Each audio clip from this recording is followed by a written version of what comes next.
Assalamualaikum warahmatullahi wabarakatuh dan selamat sejahtera. Okey, jadi untuk video kali ini kita di dalam bab 4 lagi, nisbah, kadar dan kadaran. Tetapi kita dah masuk kepada subtopik 4.5 iaitu perkaitan antara nisbah, kadar dan kadaran dengan peratusan, pecahan dan perpuluhan. Okey, macam sebelum ni kita belajar mengenai nisbah, kadar dan kadaran. Tapi apa benda ni nisbah, kadar dan kadaran ni? Apa kaitan dia dengan peratusan, pecahan dan juga perpuluhan? Jadi kita akan lihat standard pembelajaran pada muka surat 93 iaitu menentukan hubungan antara peratusan dan nisbah. Okey, kita nak tengok apa hubungan peratusan dengan nisbah. Okey, jadi apakah hubungan antara peratusan dan nisbah? Okey, kita imbas kembali. Peratusan. Okey, apa itu peratusan? Peratusan ialah pecahan dengan penyebut 100. Penyebut yang mana dalam pecahan? Yang di bahagian bawah. So, penyebut dia mesti jadi 100 untuk jadi peratusan. Jadi, kita akan lihat aktiviti penerokan 3 pada muka surat 93. Tujuannya adalah untuk menentukan hubungan antara peratusan dengan nisbah. Okay, yang pertama sekali, salin dan lengkapkan jadual yang berikut. Okay, kita salin ni dulu. Dan kita akan lengkapkan jadual ini. Okay, yang pertama sekali, lihat pada raja. Okay, ada raja A, B dan C tadi. Ada raja A, B dan C. Okay, kemudian, okay, yang pertama, nisbah bilangan segi empat sama yang berlorek kepada bilangan segi empat sama yang tidak berlorek. Okay, kita tengok untuk yang A. Okay, yang berlorek 1, 2, 3, 4, 5, 6, 7, 8, 9, 10. 10 darab 2 jadi 20. Okey, untuk yang tidak berlorek 1, 2, 3, 4, 5, 6, 7, 8. 8 darab 10 jadi 80. So, kita akan ada nisbah untuk yang berlorek kepada tidak berlorek adalah 20 kepada 80. 20 kepada 80 boleh dikecilkan dengan dibahagikan kepada 20. So, 20 bahagi 20 akan dapat 1. 80 bahagi 20 akan dapat 4. So, 1 kepada 4. Dua-dua nombor ni mesti dibagikan 20. Macam pecahan lah, atas dan bawah kena bagikan dengan nombor yang sama untuk dikecilkan. Okey. Sama juga dengan nisbah. Okey, seterusnya. Peratusan segi empat sama yang berlorek. Okey. Peratusan segi empat sama yang berlorek. Yang berlorek tadi kita tahu ada 20. Tapi untuk peratusan, dia mesti yang kita nak per jumlah dia. So dekat sini yang kita nak adalah 20 dan yang jumlah dia adalah 20 tambah 80. So 20 per 20 tambah 80 iaitu 20 per 100. Dan ingat, tadi peratus adalah pecahan yang penyebutnya 100. So dekat sini kita dah ada 20 per 100 bermaksud peratusan segi empat yang berlorek adalah 20%. Okey, tadi 1 per 4. Okey, ini 20%. Okey, seterusnya peratusan segi empat sama yang tidak berlorek. Okey, yang tidak berlorek. Yang tidak berlorek adalah 80. Sama juga mesti per jumlah dia iaitu 80 per 20 tambah 80. Jadi 80 per 100. Makanya dia adalah 80%. Mesti jadikan penyebut dia kepada 100. So, dapatlah 80%. Okay, kita akan lihat kepada B pula, gambar raja B.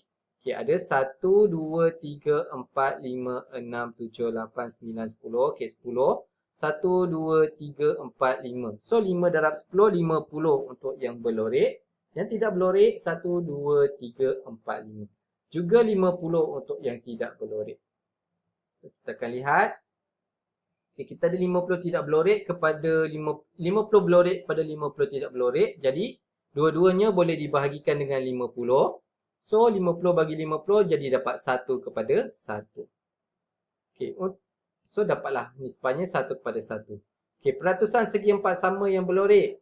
So, tadi kita ada 50 yang berlorek dan per jumlah dia adalah 50 tambah 50.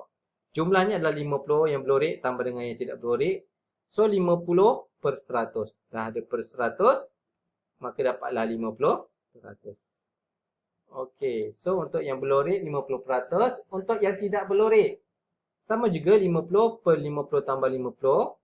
So, dia akan jadi 50 per 100. 50 tambah 50 adalah 100. Dah per 100, maknanya dia adalah 50%. So, dekat sini pun 50%. Okay, ni tak ada masalah. Untuk soalan A dan B, kita memang ada 100 kotak beli per 100. Macam mana pula dengan gambar rajah C? Okey, yang berlorek ada 1, 2, 3, 4, 5 darab 1, 2, 3. 5 darab 3, 15. Yang tak berlorek ada 5. So, yang berlorek ada 15, yang tak berlorek ada 5. 15 kepada 5 boleh dibahagikan dengan 5. So, 15 bagi 5 adalah 3, 5 bagi 5 adalah 1. Jadi, kita ada 3 kepada 1. Okey, tapi masalahnya sekarang untuk peratusan segi 4 sama yang berlorek, kita tahu yang berlorek adalah 15 dan jumlah dia adalah 15 tambah 5.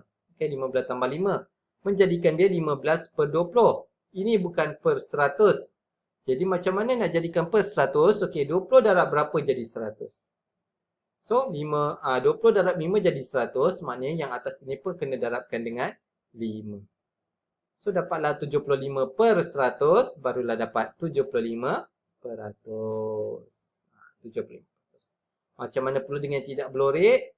Okey, kita tahu dia ada 5 per 15 tambah 5. So, 5 per 20. 20 jadikan 100 mesti darab 5. Jadi, atas pun darabkan dengan 5. 5 darab 5 per 20 darab 5. So, 5 darab 5 adalah 25. 20 darab 5 adalah 100. So, dah jadi per 100. Maka dia adalah 25 per 100. Dah lengkap jadual kita. Okey, jadi aktiviti penukaran 3. Berdasarkan keputusan dalam jadual di atas, bincangkan hubungan antara peratusan dan nisbah. Apa hubungan antara peratusan dengan nisbah? Okey. So, kita teruskan. Apa hubungannya? Okey, daripada aktiviti penerokan 3 didapati bahawa peratusan ialah nisbah yang menghuraikan bahagian daripada 100. Mesti daripada 100. Okey. Okey, jadi misalnya 20% adalah 20 per 100. So, kalau 45% dia adalah 45 per 100. Okey, peratusan bermakna per 100. Per 100 barulah jadi peratus. Okey, tahukah anda nisbah yang membandingkan bilangan bahagian daripada 100 bahagian boleh diungkapkan dalam bentuk pecahan, perpuluhan dan peratusan. Nisbah, okey. Boleh diungkapkan dalam bentuk pecahan, perpuluhan dan peratusan jika ada 100 bahagian. Okay, mari berbincang. Raja di sebelah menunjukkan 10 biji guli. Apakah yang diwakili oleh nisbah 3 kepada 7 dalam raja itu? Okay, 3 kepada 7 adalah 3 yang hitam, 7 yang biru. Apakah peratusan guli hitam dalam raja itu? Okay, 3 per jumlahnya adalah 10. 3 per 10, 10 nak jadi 100 darab 10. So, 3 darab 10 adalah 30%. Kita lihat kepada contoh 16. Di dalam sebuah kelas, nisbah bilangan murid perempuan kepada bilangan murid lelaki ialah 3 kepada 2. Cari peratusan murid perempuan di dalam kelas itu. Okey, kita tahu nisbah dia adalah 3 kepada 2. So, bilangan murid perempuan adalah 3 dan jumlah pelajar dalam kelas adalah 3 tambah 2. Sebab 2 tadi untuk lelaki dan 3 tadi untuk perempuan. So, jumlah dia kena tambahkanlah.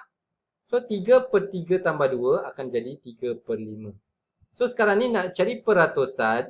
5 nak jadi 100 mesti darabkan dengan 20. Bermaksud atas ni pun 3 ni pun darabkan dengan 20. So 3 darab 20 per 5 darab 20 maka dapatlah 60 per 100. Maka dia adalah 60% untuk peratusan murid perempuan. Ataupun ada kaedah lain, gunakan 3 per 5 darab 100%. Sama dengan 60%. Tapi ingat, untuk peratusan mesti per jumlah keseluruhan. Janganlah pula awak buat 3 per 2. Itu murid perempuan per murid lelaki. Salah. Dia mesti murid perempuan per jumlah pelajar dalam kelas. Jumlah. Mesti per jumlah. Okey, tak boleh per 2. Tak boleh per murid lelaki. Salah tu. Okey, mesti per jumlah. Okey, contoh 17. Zakaria ialah seorang murid yang berjimat cermat. Dia menyimpan 30% daripada wang saku yang diterimanya setiap hari. Cari nisbah wang simpanan harian kepada jumlah wang saku harian yang diterimanya. Okay, dia nak simpanan kepada jumlah wang saku. Okay, jadi jumlah wang saku mestilah 100. Okay, sebabkan ni 30%. So, 30 per 100. Dan kita tahu 30 per 100 jika diubah dalam bentuk nisbah adalah 30 kepada 100. 100 ini adalah jumlah wang saku yang diterima, 30 ini adalah yang disimpan. So, 30 per 100 boleh dikecilkan dengan bahagikan kepada 10. So, 30 bagi 10, 3, 100 bagi 10, 10. So, akan dapat nisbah 3 kepada 10. Awak kena fahamkan dulu soalan dia betul-betul. Dan awak mesti buat, kalau untuk peratusan, mesti per jumlah. Okey, per jumlah. Apa yang kita nak? Per jumlahnya. Okey.